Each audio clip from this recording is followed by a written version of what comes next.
Toute personne en vie obtient exactement la même quantité de temps chaque jour. Mais c'est ce que nous faisons de ce temps qui fait la différence. Ne gaspillez pas votre vie. Fixez-vous de gros objectifs. Arrêtez de penser à ce qui ne va pas et commencez à penser à ce que vous pouvez faire. Aimez un peu plus, détestez un peu moins. Vous n'avez aucune idée de ce que vous êtes capable de faire, mais décidez aujourd'hui que vous allez le découvrir.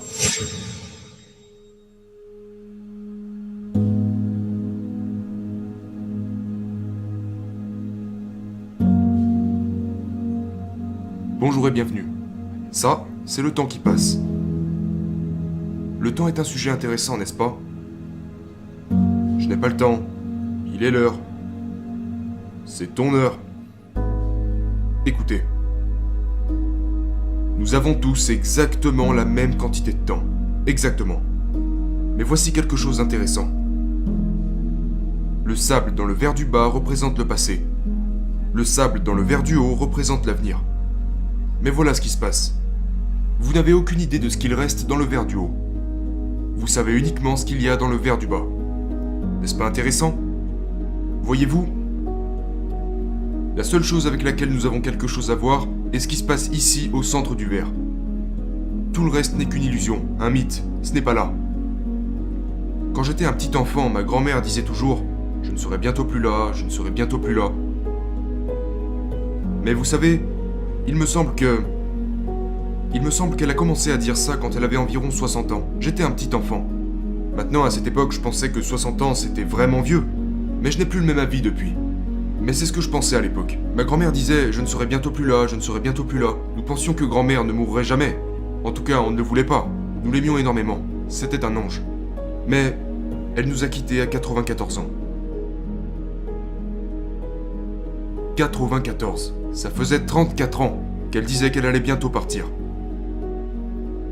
Maintenant, aujourd'hui j'ai 85 ans, bientôt 86. Je ne sais pas combien de sable il me reste. Je sais combien de sable est ici, mais ce qui est dans le verre du bas est parti.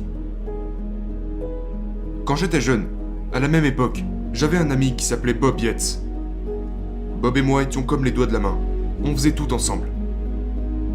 Juste deux jeunes garçons. Et Bob a eu 16 ans un peu avant moi. C'est à ce moment qu'il a obtenu son permis. Il s'était engagé sur une autoroute à Toronto dans sa petite camionnette. Et il transportait un tas de pots de peinture, environ 16 pots de peinture juste à l'arrière de son siège. Il s'est heurté contre la structure d'un pont, les pots de peinture n'étaient pas attachés et il a fini écrasé entre le pont et les pots de peinture. Comme ça, à 16 ans, mort. Il y a eu de la peinture sur la structure de ce pont pendant de très nombreuses années. Si on avait demandé à Bob, une demi-heure avant qu'il finisse contre ce pont, combien de temps il pensait lui rester, il aurait probablement répondu au moins 50 ans. Il ne lui restait même pas une demi-heure. Puis il y a ma grand-mère qui avait 60 ans et qui disait tout le temps qu'elle nous quitterait bientôt alors qu'il lui restait 34 ans à vivre. Bob a 16 ans. Terminé. La vérité est que nous ne savons pas combien de temps il nous reste. Mais nous savons que nous sommes ici, et la seule chose que nous avons vraiment est ce qui se trouve ici, juste au centre.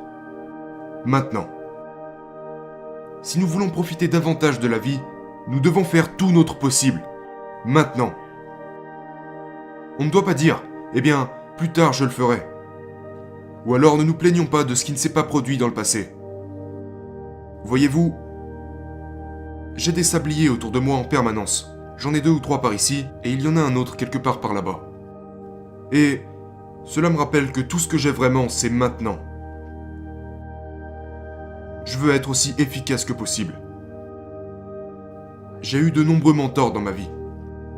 Napoleon Hill étant l'un des plus grands.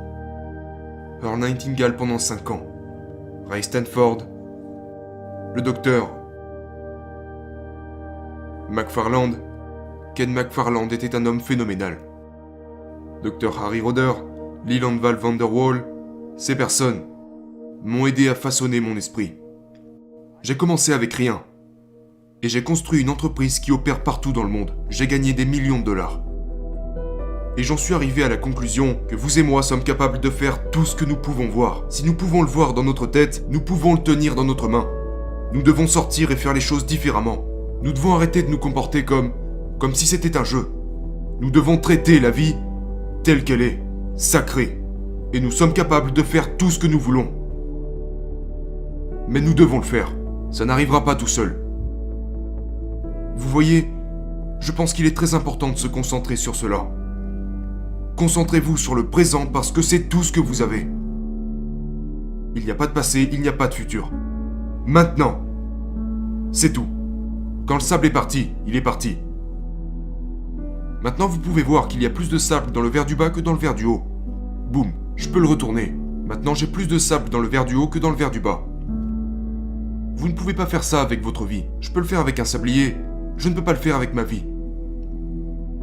Mais je peux être plus efficace. Maintenant. En décidant de ce que je vais être. Et c'est ce que je vous recommande de faire. Ne perdez pas votre temps. Toute personne en vie obtient exactement la même quantité de temps chaque jour. Mais c'est ce que nous faisons de ce temps qui fait la différence.